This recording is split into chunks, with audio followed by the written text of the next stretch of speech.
And this is the approach that we have to take to life. That the suffering of a Palestinian child in Gaza is our problem, is our duty, our responsibility. If we believe in God, we have to believe that on the last day, when we stand ourselves naked, having left our cars and our houses and our money behind, all that we have in front of us on that judgment day are our deeds. And God knows our deeds and what we didn't do for that matter. And this is the approach that I have tried to take to my life. I believe when I went to the US Senate in May of 2005 and kicked their ass,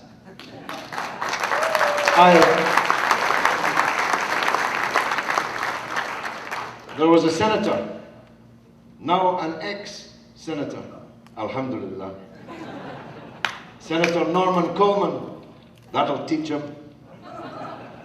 He tried to bully me at the beginning, before we got started with some procedural nonsense. I told him, Senator, don't make the mistake of imagining that I'm afraid of you. I'm afraid only of God. And this too is the approach that we have to take. We have to be fearless. What's the worst that could happen? What's the worst that could happen to us? That we go before the Lord earlier, but with something to show for how we lived our lives. People ask me all the time, especially when I went to Dallas. I was brought up in an Irish Catholic family. In our house, like all families like ours, there were two pictures. One of the Pope and one of President John Kennedy. When I told my mother I was going to Dallas, she fell to her knees, I'm sure, and prayed for my salvation. That they would do to me what they did to him, and maybe for the same reasons. I told her, Mother, I'm not afraid.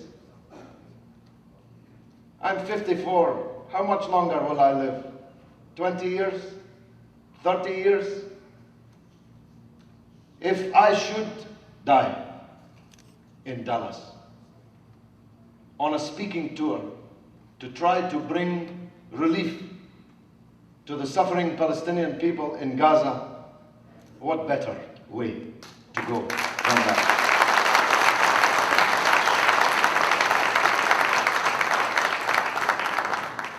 Now, I was also thinking, when I heard that the chairman's name was Kaddoumi, of my old friend Farouk Kaddoumi Abu Lutuf. I don't know if you are related.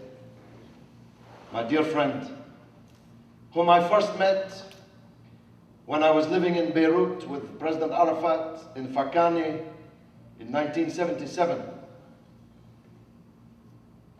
And Abu Lutuf began the discussion quoting Shakespeare, which is always a good way to my heart. To be or not to be, he said. For the Palestinians, that is the question. Whether it is nobler to face this sea of troubles and to take up arms and by opposing end them. Shakespeare could have been writing about the Palestinian people who faced this sea of troubles and had a choice: to go quietly into the good night of being an ex-nation, to accept what had happened to them and be a museum piece, a set of garments like the beautiful dress the Palestinian young woman who spoke to us a moment or two ago, to be just an artifact in a museum that people could come and look at, like they go to look at the Red Indians or American Indians, indigenous people, and people could feel sympathy for a moment and pass on to the next exhibit in the museum.